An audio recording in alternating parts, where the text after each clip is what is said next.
কে যেন এসেছে। তোমরা দেখতে পাচ্ছ না? হাত বাড়িয়ে এগিয়ে আসছে তুই দিকে। আমি চলে যাব। আমায় নিতে এসেছ? হ্যাঁ। সকলের অলক্ষ্যে একটা কালো ছায়া বেরিয়ে গেল ঘর থেকে। কেউ টের পেল না, এক উর্মিলা ছাড়া। এই ঘটনা আজকের নয়, 30 বছর আগে হেমন্তের এক স্যাঁতস্যাঁতে সন্ধ্যায় নেমেছে দুর্ভেদ্য কালো অন্ধকার। বাড়ির ভিতর শোকের ছায়া। ম্যালেটস লজের বাসিন্দারা বড় বোন উর্মিলার মৃত্যুশয্যার পাশে জড়ো হয়েছিল। এই বাড়িতে 3 বোনই থাকত। সেকেলে কাঠের পালঙ্কের পোকায় কাটা মশারিটা তোলা ছিল। ধূমায়মান তেলের বাতির আলো পড়েছিল মৃত্যু পথযাত্রিনীর আশাহীন মুখের উপর। 2টি বোবা চোখ মেলে সে বোনদের দিকে তাকালো। ঘরটা নিস্তব্ধ। মাঝে মাঝে ছোট বোন সঞ্চিতার ফুঁপিয়ে ফুঁপিয়ে কান্নার শব্দ শোনা যাচ্ছে। বাইরে বিস্তীর্ণ জলাভূমির উপরে অঝোরে বৃষ্টি ঝরছে। কেউ কোনো কথা বলছে না। আমি আমি চললাম। আর বেশিক্ষণ নেই আমার। তবে আমি চলে গেলে কিছুই যেন বদলানো না হয় তিতাস। এই ঘরটা যেন তালা বন্ধ করে রাখা হয়, কখনো খোলা না হয়। মনে থাকবে? হ্যাঁ, মনে থাকবে তো? উর্মিলা হাঁপাতে হাঁপাতে অপর বোনটিকে বলল। তার নাম তিতাস। তিতাসের মুখের ভাব নিরাসক্ত ও কঠিন হয়ে রয়েছে। বাকিদের মতন ফুঁপিয়ে কাঁদা ওর স্বভাবে নেই। তার সঙ্গে বড় বোনের খুব মিল। সে তো খুব ভালো কথা, কিন্তু তাতে তোমার কি এসে যায় তা তো বুঝতে পারছি না। সত্যি যায় আসে। আমি যে মাঝে মাঝে এখানে আসবো না, তুমি কি করে জানলে? এই বাড়িতে আমি এতদিন থেকেছি যে আমি এ বাড়ি আবার দেখতে আসবই। আমি অবশ্যই ফিরে আসবো তোমাদের দুজনকে দেখতে, যাতে তোমাদের কোনো ক্ষতি না হতে পারে সেদিকে লক্ষ্য রাখতে। বড় বোন হিসাবে এটা আমারই দায়িত্ব। এসব এখন বলো না দয়া করে। কেউ যাবে না এখান থেকে। সঞ্চিতা, কিছু বলো ওকে। সঞ্চিতা আর কি বলবে? সে তখন নীরবে খাটের পাশে বসে কাঁদছিল। উর্মিলার চোখ পড়ল সেদিকেই। উর্মিলার গলা যেন শুকিয়ে কাঠ হয়ে যাচ্ছে। কথা বলতে পারছে না ভালো করে। ইশারায় সঞ্চিতাকে কাছে ডাকল। কাছে এনে 2 হাতে তার গলা জড়িয়ে ধরে বোনকে চুমু খেল। কেঁদো না লক্ষ্মীটি, হয়তো এ ভালোই হলো। নিঃসঙ্গ নারীর বেঁচে থেকে কি লাভ? আমাদের কোনো আশা নেই, আকাঙ্ক্ষা নেই। অন্য নারীদের থাকে স্বামী সন্তানের সুখের সংসার। আমার কিছু ছিল না, তোমাদেরও নেই। আমি আগে চললাম, তোমরাও অচিরেই আসবে তো? না হলে আমি এসে নিয়ে যাব কিন্তু, এক এক করে সবাইকে।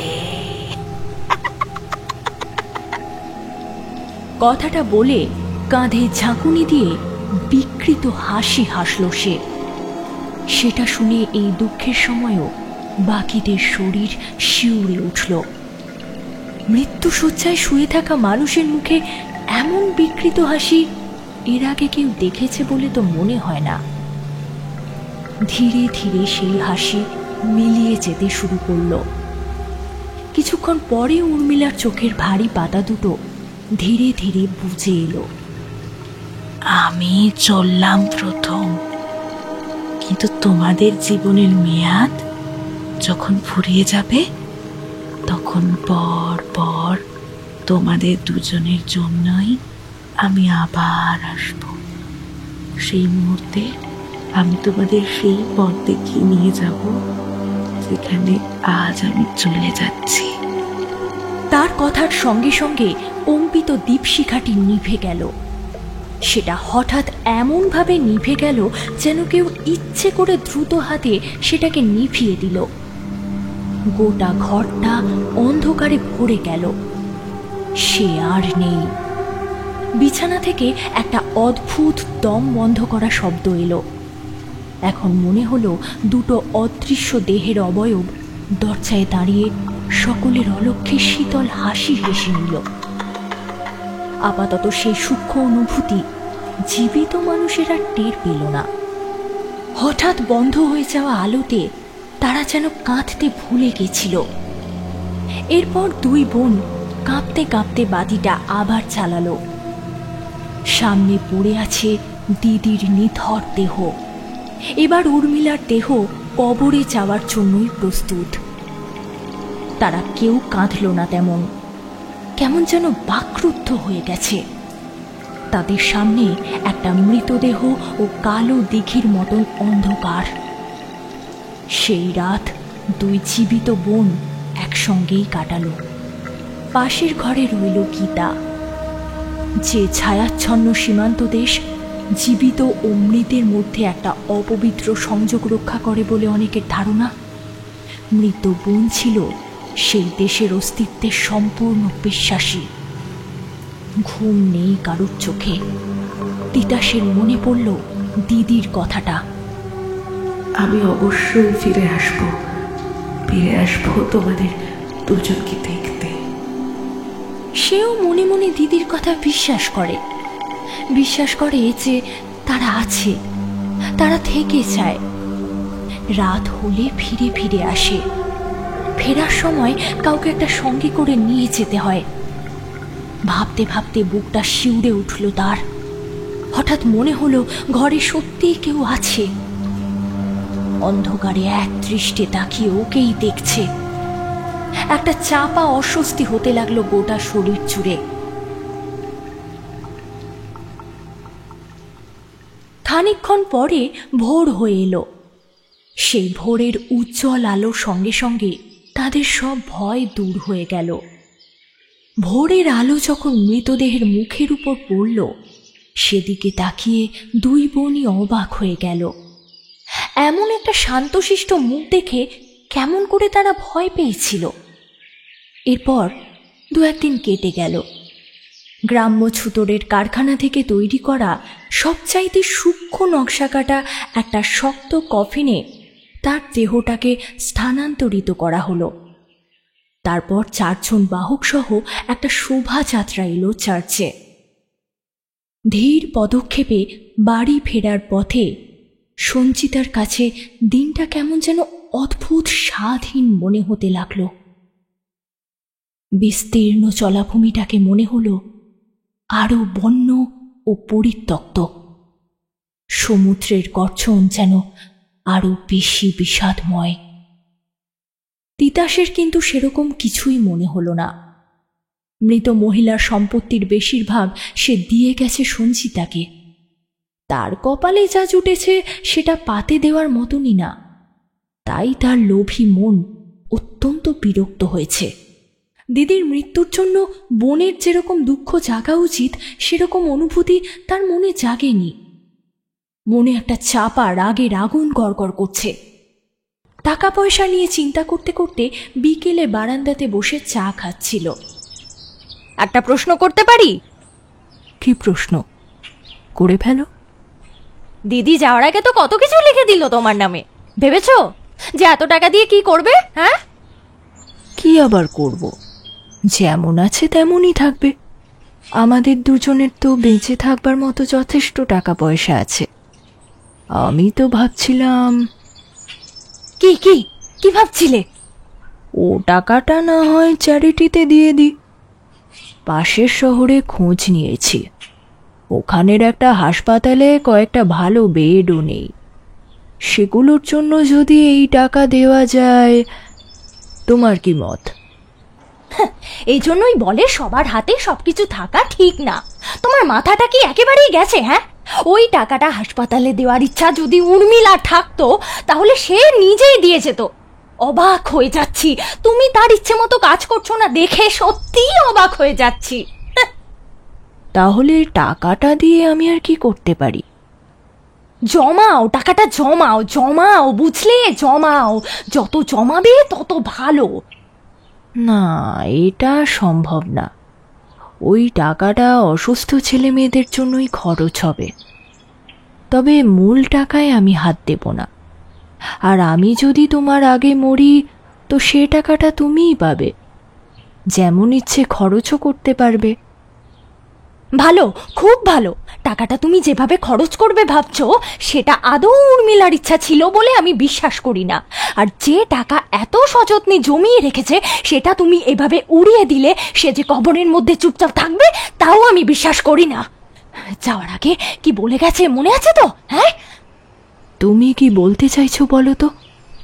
তুমি আমাকে ভয় দেখাতে চেষ্টা করছো? আমার ধারণা ছিল তুমি এসব জিনিসে বিশ্বাস করো না। তিতাস জবাব দিল না। বোনের জিজ্ঞাসু দৃষ্টিকে এড়াবার জন্য চেয়ারটাকে অগ্নিকুণ্ডের কাছে টেনে নিল। সেটায় বসে 2 হাত ভাঁজ করে একটু ঘুমিয়ে নেওয়ার জন্য তৈরি হলো। এরপর টাকা পয়সা নিয়ে আর কোনো কথা এগোয়নি। পুরনো বাড়িটার জীবনযাত্রা কিছুদিন বেশ শান্তভাবেই চলতে লাগলো। মৃতার ইচ্ছানুসারে তার ঘরটা বেশ ভালো করে তালাবন্ধ করে রাখা হলো। অন্য সব পরিচ্ছন্ন জানালাগুলোর পাশে এ ঘরের নোংরা জানালাগুলো বড়ই বিসদৃশ্য দেখতে হলো। তিতাস কোনোদিন বেশি কথা বলতো না। এখন যেন আরও স্বল্পবাক হয়ে পড়ল। তার মাথায় যে কি ঘুরছে কে জানে। গোটা বাড়ি ও অবহেলিত বাগানটার মধ্যে সে অশান্ত আত্মার মতো ঘুরে বেড়ায়। কপালের গভীর রেখাগুলো দেখে মনে হয় অনেক চিন্তার ঝড় বইছে তার মনে। এরপর আস্তে আস্তে অন্ধকার দীর্ঘ সন্ধ্যা নিয়ে শীত এলো। পুরনো বাড়িটা আগের চাইতেও আরও নির্জন হয়ে উঠল। দূর থেকে মনে হয় কোনো অজানা রহস্য ও আতঙ্কের একটা হাওয়া যেন বাড়িটার উপর ছড়িয়ে রয়েছে। তার শূন্য ঘর ও অন্ধকার বারান্দায় ঘুরে বেড়াচ্ছে দেহহীন অদৃশ্য শক্তি। এমন সব বিচিত্র শব্দে বাড়িটার গভীর নিস্তব্ধতা ভেঙে যাচ্ছে, যাকে কোনো বাতাস বা ইঁদুর দিয়ে ব্যাখ্যা করা যায় না। সেদিন গীতা রান্নাঘরে বসেছিল। উফ, কি নির্জন হয়ে আছে চারপাশটা। ভয়ঙ্কর লাগছে। এই বাড়িতে আর থাকতে ইচ্ছে করে না। এসো এসো এসো। বুকটা ধক করে উঠল গীতার। কে বলল কথাটা? ঘরের টিমটিমে আলোয় বাইরেটা দেখা যায় না স্পষ্ট করে। কে কে ওখানে? সঞ্চিতা? কোনো উত্তর এলো না। এরপর নিজের জায়গা থেকে উঠে দাঁড়ালো। খুব সাবধানে বাইরে এলো। বাম দিক থেকে একটা শব্দ ভেসে এলো। শব্দটা শুনে ছুটে গিয়ে তার মনে হলো একটা কালো মূর্তি সিঁড়ির উপর বসে আছে। ভয় বুকটা কেঁপে উঠল। রান্নাঘরে গিয়ে চশমা পরে একটা লণ্ঠন হাতে নিয়ে বেরিয়ে এলো। সিঁড়ির কাছে আলো ফেলে দেখল, না, কেউ নেই। স্তম্ভিত হয়ে দাঁড়িয়ে রইল। শুধু গীতা নয়, এরকম ঘটনা সঞ্চিতার সাথেও ঘটল। সঞ্চিতা হৃদযন্ত্রের রোগে ভোগে, শরীরও দুর্বল। সেও কয়েকটা অস্পষ্ট ঘটনার সাক্ষী। এমনকি তিতাসও বাড়িটার এই বিচিত্র পরিবেশের কথা স্বীকার করে, যদিও অন্য কাজে ব্যস্ত থাকায় এদিকে বিশেষ নজরই দেয় না। তোমার কি মাথা খারাপ হয়ে গেছে গীতা? হ্যাঁ, আমি তো উপরেই ছিলাম। কই, কেউ আসেনি তো উপরে? তুমিই তো এলে সবার প্রথম। না, মনে হলো যেন কেউ। গীতা কি বলবে ভেবে পায় না। সে বয়স্ক হতে পারে, কিন্তু তার চোখ বা ষষ্ঠ ইন্দ্রিয় কোনোটাই দুর্বল নয়। তুমি সাবধানে থেকো, তাও কে আসে সেটা তো জানি না। যদি আসে কোনো ক্ষতি করতে কিন্তু ছাড়বে না। আমরা অনেক দুর্বল, কোনো বাধা দিতে পারবো না। বলে তাকিয়ে রইল তিতাসের বিছানার দিকে। সেখানে ছড়িয়ে রয়েছে অজস্র কাগজপত্র এবং তিতাসের বেঁচে থাকার শেষ সহায়। গীতা তিতাসের দিকে তাকালো। ওদিকে কি দেখছো? হ্যাঁ, যাও যাও, বেরিয়ে যাও এখান থেকে। লোভ বেড়ে গেছে নাকি? হ্যাঁ, যাও যাও যাও, দাঁড়িয়েছো কেন? যাও। তাড়া খেয়ে ঘর থেকে বেরিয়ে গেল গীতা। তিতাস বারান্দায় এসে দাঁড়ালো। কিছুক্ষণ এদিক ওদিক পায়চারি করল। রাতের অন্ধকারে সজাগ দৃষ্টি দিয়ে এদিক ওদিক দেখল। না, কেউ নেই।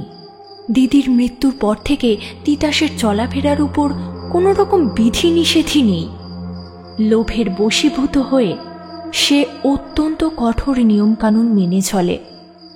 তার ও সঞ্চিতার সাংসারিক খরচ কঠোরভাবে আলাদা করা হয়েছে।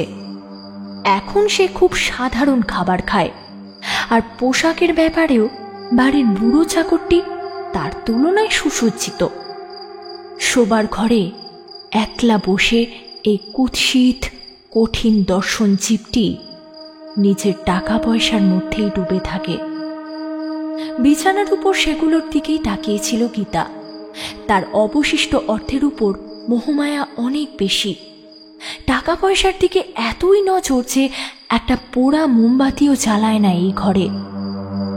টাকার প্রতি লোভ তাকে এতই বদলে ফেলেছে যে সঞ্চিতা ও গীতা দুজনেই তাকে ভয় করে। রাতের পর রাত বিছানায় জেগে থাকে ওরা। কানে আসে তিতাসের টাকা গোনার টুংটাং শব্দ। সেটাই তাদের আতঙ্কের মূল কারণ। একদিন সঞ্চিতা সাহস করে কথাটা তুলল। তোমার টাকাটা ব্যাংকে রাখছো না কেন তিতাস? এরকম একটা নির্জন বাড়িতে এত বেশি টাকা রাখা তো মোটেই নিরাপদ নয়। এত বেশি টাকা? কোথায় এত টাকা? কি সব বাজে বাজে কথা বলছো? তুমি তো ভালো করেই জানো যে কোনো রকমে বেঁচে থাকার মতো টাকাও আমার নেই। তুমি সারা রাত জুড়ে যা করছো তাতে চোরদেরই লোভ বাড়ানো হয়। আমার নিশ্চিত বিশ্বাস গত রাতে কেউ এই বাড়িতে এসেছিল। সত্যি? কই, কাউকে তো দেখিনি।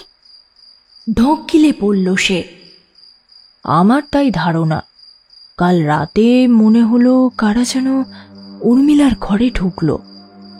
বিছানা ছেড়ে উঠে আমি সিঁড়িতে গিয়ে কান পাতলাম। উপরে যেতে খুব ভয় করছিল। তারপর? আমার দৃঢ় বিশ্বাস সেখানে কেউ ছিল। আমি শপথ করে বলছি, কারণ তার দরজার চাতালে দাঁড়িয়ে আমি কান পেতেছিলাম। ভিতরে কে যেন ঘরময় হাতড়ে বেড়াচ্ছিল। প্রথমে ভাবলাম বিড়াল, কিন্তু আজ সকালে গিয়ে দেখি দরজাটা তালাবন্ধই আছে, আর বিড়ালটা ছিল রান্নাঘরে। দরজা বন্ধ থাকলে কেউ সে ঘরে ঢুকবে কি করে? তাহলে কি দিদি? বাজে কথা বলো না। সে কি করে ফিরে আসবে? না না, হয় হয়, সব সম্ভব। চলো আমরা এই ভয়ঙ্কর বাড়িটা ছেড়ে চলে যাই। উর্মিলাকে আমার বড় ভয় করে। সে তো ফিরবেই, জানো না? মরার আগে মানুষ যা বলে সেসব মিথ্যে না। কি তুমি এসব অলক্ষণে কথা কেন বলছো? উর্মিলার ভয়? তাকে ভয় পাচ্ছ কেন?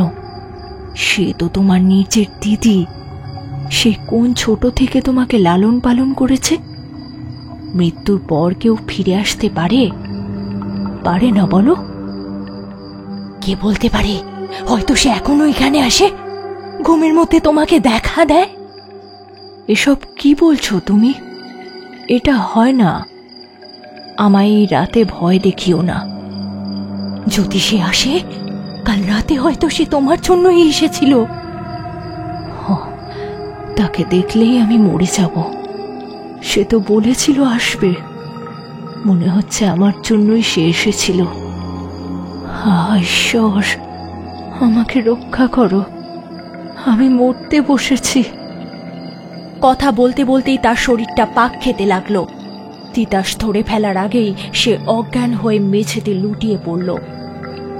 গীতা, গীতা, জলদি এসো, সঞ্চিতা অজ্ঞান হয়ে গেছে। গীতা সিঁড়ি বেয়ে ছুটে এলো নিচে। জল নিয়ে এসো, সঞ্চিতা মূর্ছা গেছে। ভীরু চোখে তাকে একবার দেখেই বুড়ি চলে গেল, তবে দ্রুত ফিরে এলো জল নিয়ে। জল ছিটিয়ে তার জ্ঞান ফেরাবার চেষ্টা করতে লাগলো। একটু পরে জ্ঞান ফিরল সঞ্চিতার। জ্ঞান ফিরে আসতেই তিতাস তার ঘরে চলে গেল। তার চোখে এখনো সেই আগুন জ্বলছে। বুড়ি দাসীটি পরিষ্কার বুঝতে পারল যে এই অবস্থায় বেশি দিন চলতে পারে না। এই নির্জন রহস্যময় বাড়িটা ছেড়ে চলে যেতে মনিবকে বারবার অনুরোধ করতে লাগলো। দিদির তীব্র আপত্তি থাকা সত্ত্বেও সঞ্চিতা শেষ পর্যন্ত তার কথায় রাজি হওয়ায় গীতা খুব খুশি হলো। আর বাড়িটা ছেড়ে যাবে এই চিন্তায় সঞ্চিতার স্বাস্থ্য ও মানসিক অবস্থার অনেক উন্নতি দেখা দিল। মোরভেলে একটা ছোট্ট কিন্তু আরামদায়ক বাড়ি ভাড়া করা হলো। তাড়াতাড়ি সেখানে চলে যাওয়ার ব্যবস্থাও হলো। পুরনো বাড়িতে সেটাই শেষ রাত। জলাভূমি, বাতাস ও সমুদ্রের উন্মত্ত আত্মা যেন একযোগে অশান্ত হয়ে উঠেছে। মাঝে মাঝে বৃষ্টি থামছে, আর তখনই দূরের সৈকত ভূমি থেকে ভেসে আসছে সমুদ্রের আর্তনাদ, আর তরঙ্গ তাড়িত বয়ার ঘণ্টার বিপদ সংকেত এক বিচিত্র সুরে তার সঙ্গে মিশে যাচ্ছে। আর তখনই আবার বাতাস উঠে আসছে। ঝড়ের প্রচণ্ড ঝাপটায় সমুদ্রের গর্জন ডুবে যাচ্ছে। খোলা জলাভূমিতে কোনো রকম বাধা না পেয়ে ঝোড়ো হাওয়া পূর্ণ বেগে আছড়ে পড়ছে বাড়িটার উপর। চিমনিগুলোর মুখে বাতাসের একটা বিচিত্র আর্তস্বর শোনা যাচ্ছে। জানালাগুলো খটখট করছে, দরজাগুলো সজোরে আছড়ে পড়ছে। মনে হচ্ছে পর্দাগুলো বুঝি জীবন্ত হয়ে দুলছে। সঞ্চিতা বিছানায় জেগেই ছিল। তেলের প্রদীপে একটা ছোট্ট নৈশবাতির আবছা আলো ছড়িয়ে পড়েছে পোকা খাওয়া পুরনো আসবাবপত্রের উপরে। ফলে অতি সাধারণ জিনিসগুলো একটা বিকৃত ভৌতিক রূপ ধারণ করেছে। হঠাৎ আরও প্রচণ্ড একটা ঝাপটা এসে সেই আবছা আলোটাকেও নিভিয়ে ফেলার উপক্রম করল। সভয় সেই সব ক্যাঁচ ক্যাঁচ এবং সিঁড়িতে আরও সব শব্দ শুনে সঞ্চিতার মনে হলো গীতাকে তার সঙ্গে শুতে না বলে সে খুব ভুল করেছে। কিন্তু সে ব্যবস্থাও তো এখনো করা যেতে পারে।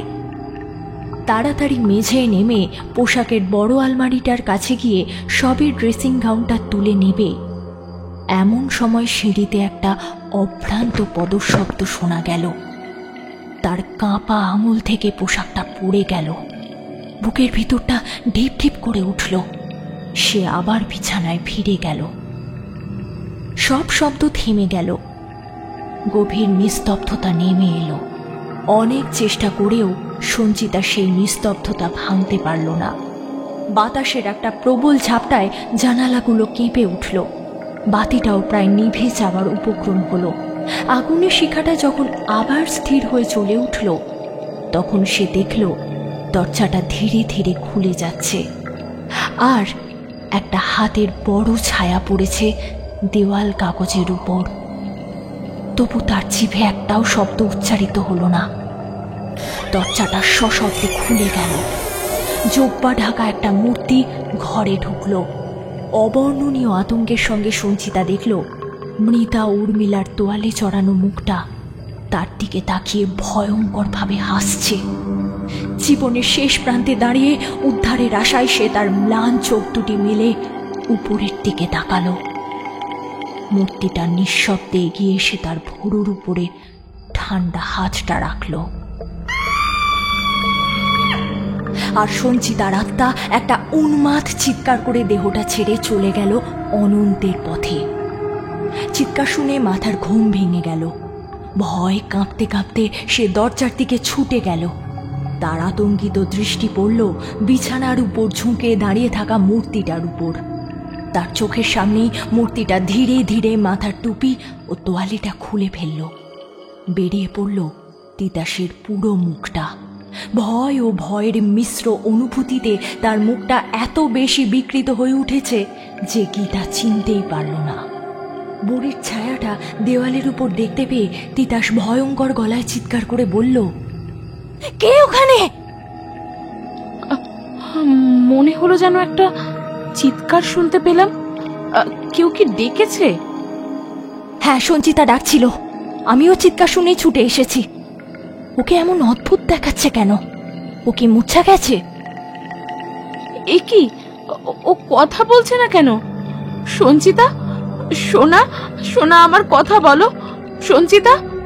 শেষ পর্যন্ত তোমার এই দশা হলো, উত্তর দাও। ও মনে হয় আর কথা বলবে না। ওর চোখ দুটো ভালো করে দেখো তো।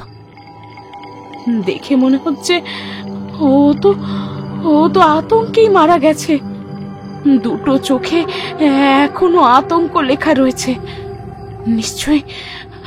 নিশ্চয়ই ভয়ঙ্কর কিছু দেখেছে। ওর তো হার্টের অসুখ ছিলই, রাতটাই ওকে ভয় দেখিয়েছে। আমিও ভয় পেয়েছিলাম। হে ঈশ্বর, কি হচ্ছে এগুলো? মেয়েটাও কিনা শেষমেশ মরে গেল। কি হবে এবার? গীতা কাঁদতে কাঁদতে মৃতার মুখের উপর একটা চাদর টেনে দিল। তিতাস খাটের পায়ের কাছে সোজা হয়ে দাঁড়ালো। এক দৃষ্টে দেখতে লাগলো দুজনকে। একজন গেছে, রইল বাকি আর একজন। একটা ক্রূর হাসি হেসে উঠল মনে মনে। তারপর নকল দুঃখের ভাব এনে বলল, কি হচ্ছে এখানে? প্রথমে উর্মিলা, তারপর সঞ্চিতা। আমিও এখানে থাকতে পারবো না। কাল সকালেই চলে যাব। এখন ঘুম আসবে না। এই পোশাক পরেই ভোরের অপেক্ষা করি। কথা বলতে বলতেই সে মাথাটা নিচু করে ঘর থেকে চলে গেল। বিছানার পাশে দাঁড়িয়ে রইল গীতা। খোলা চোখ দুটিকে আস্তে করে বন্ধ করে দিয়ে নতজানু হয়ে অনেকক্ষণ ধরে মৃতের আত্মার কল্যাণে প্রার্থনা করল। শোকে ও আতঙ্কে অভিভূত অবস্থায় সে মাথা নিচু করে অনেকটা সময় কাটালো। হঠাৎ তিতাসের আর্তচিৎকার কানে আসতেই সে উঠে দাঁড়ালো। গীতা! কি হলো? কি হয়েছে তোমার? তার গলা শুনে কিছুটা যেন নিশ্চিন্ত হয়ে তিতাস চেঁচিয়ে বলল, তুমি তুমি কোথায়? মিস সঞ্চিতার শোবার ঘরে। আপনার কি কিছু চাই? এক্ষুনি এসো, তাড়াতাড়ি, আমি অসুস্থ। তার কণ্ঠস্বর হঠাৎ যেন আর্তনাদের মতো শোনালো। তাড়াতাড়ি, ঈশ্বরের দোহাই, তাড়াতাড়ি নিচে এসো, নইলে আমি পাগল হয়ে যাব। আমার সামনে কে একজন দাঁড়িয়েছিল, একটা মেয়ে। তুমি তাড়াতাড়ি নিচে এসো। শুনে আঁতকে উঠল গীতা। আবার একজন মেয়ে। অন্ধকারে দ্রুত সিঁড়ি বেয়ে কোনো ক্রমে নিচে নেমে গেল। তিতাসের ঘরে ঢুকে কাউকেই দেখতে পেল না। তবে তার ঘরটা অস্বাভাবিক রকমের ঠান্ডা। ব্যাপার কি? কেউ এসেছে? কেউ তো নেই এখানে। কি বলছেন আপনি? আমি আমি আমি আমি আমি নিজে দেখেছি। তোমার কাছেই যাচ্ছিলাম, এমন সময় দেখলাম একটা মেয়ে সিঁড়ি বেয়ে উপরে উঠছে। আমার মনে হয় ওটা উর্মিলা। দূর থেকে দেখে সেরকমই লাগলো। ও ও ফিরে এসেছে। সঞ্চিতার আত্মাকে নিয়ে যেতে। হ্যাঁ, সে তো বলেছিল সে আসবে। নাকি আপনার আত্মাকে নিতে এসেছে? বিরক্ত হয়ে গীতা বলে উঠল। কথাগুলো কেমন অদ্ভুতভাবেই তার মুখে এসে গেল। সে কিন্তু এ কথা একেবারেই বলতে চায়নি, কিন্তু এরকম জনমানবহীন রাতে এসব কথা শুনে নিজেকে আর সামলাতে পারেনি। তার উপর খুব রাগ হচ্ছিল গীতার, তাই এ কথা বলে ফেলেছে সে। সেই কথা শুনে তিতাসের চোখে ফুটে উঠল এক বীভৎস দৃষ্টি। কাঁপা হাতে নিজের পোশাক আঁকড়ে ধরে কাঁপতে কাঁপতে সেখানেই বসে পড়ল। পাগলের মতন চিৎকার করে বলতে লাগলো, বাতিটা জ্বালাও, আগুন জ্বালাও, আগুন! কি ভয়ঙ্কর অন্ধকার! সকাল কখন হবে? হ্যাঁ, আর কি দিন হবে না? আমি আর পারছি না, আমি আর পারছি না, আমি আমি আমি আর পারছি না। তিতাস পাগল হয়ে উঠল। তাকে শান্ত করার চেষ্টায় কিছুক্ষণ আগেকার বিদ্বেষকে ভুলে গিয়ে গীতা বলল, এখনই এখনই সকাল হবে, আর আর 1-2 ঘন্টা বাকি। দিনের আলো দেখা দিলে এসব ভয়ের কথা ভেবে আপনারই হাসি পাবে। না, পাবে না, পাবে না। আমার ভয় করছে, ভয় করছে। আমি আমি আমি হ্যাঁ আমি আমি সঞ্চিতাকে খুন করেছি। আমি ওকে ভয় দেখিয়ে মেরে ফেলেছি। কেন ও টাকা দেয়নি আমাকে? হ্যাঁ, ওর তো কোনো কাজেই লাগছিল না।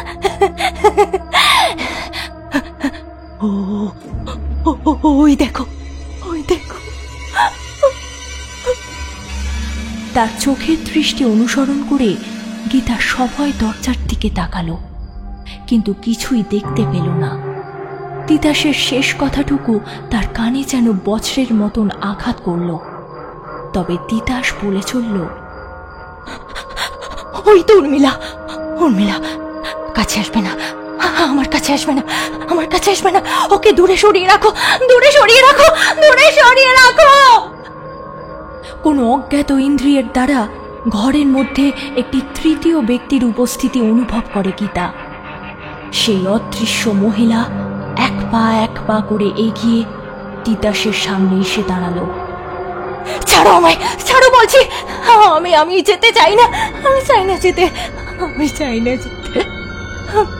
ছেড়ে দাও, ছেড়ে। সেটুকু সময়ের মধ্যেই যেন কারোর হাত থেকে নিজেকে মুক্ত করার চেষ্টা করতে লাগলো তিতাস।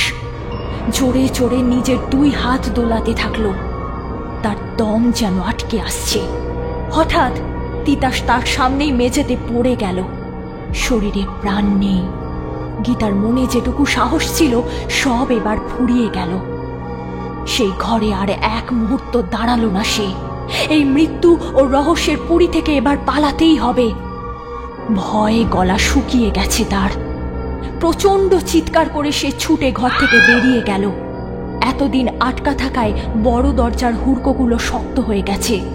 সেগুলো পাগলের মতন খুলতে চেষ্টা করতে লাগলো, কিন্তু পারল না। বিচিত্র সব শব্দ বাজতে লাগলো তার কানে। মাথাটা ঘুরতে লাগলো। মনে হলো যার ঘর থেকে মৃতারা তাকে ডাকছে। উর্মিলার ঘর থেকে সেই ভারী গলার ডাক, গীতা, গীতা, যেও না, তোমায় তোমায় নিয়ে যেতে এসেছি গীতা, যেও না গীতা, গীতা, এসো এসো, যেও না, গোটা পরিবার এখন একসাথে, তুমিও চলে এসো। সেগুলো শুনতে শুনতে গীতা দরজা খুলতে লাগলো, কিন্তু একটা শয়তান বুঝি বাইরে সিঁড়িতে দাঁড়িয়ে হাসছে আর দরজাটা চেপে ধরে আছে। তারপর প্রাণপণ চেষ্টায় সে দরজাটা খুলে ফেলল। নিজের গায়ের নৈশ পোশাকের কথা ভুলে গিয়ে গভীর রাতেই বাইরে বেরিয়ে গেল। জলাভূমির পাশের রাস্তাটা অন্ধকারে হারিয়ে গেছে, তবুও সেটাকে খুঁজে পেল। খালের উপরকার তক্তাগুলো পিছল এবং সংকীর্ণ, কিন্তু সে নিরাপদেই তার উপর দিয়ে পার হয়ে গেল। একটু দূরে গিয়ে পায়ে ঢুকে গেল একটা পেরেক। শুরু হলো অসহ্য যন্ত্রণা, কিন্তু প্রাণ আগে। শেষ পর্যন্ত রক্তাক্ত পায়ে ঘন ঘন নিঃশ্বাস ফেলতে ফেলতে গ্রামে পৌঁছে একটা কুটিরের দরজায় সে যখন এলিয়ে পড়ল, তখন সে জীবিত কি মৃত তাই বোঝা ভার। তবে পিছনে তখনও দাঁড়িয়ে আছে ওরা 3 জন, 3 বোন।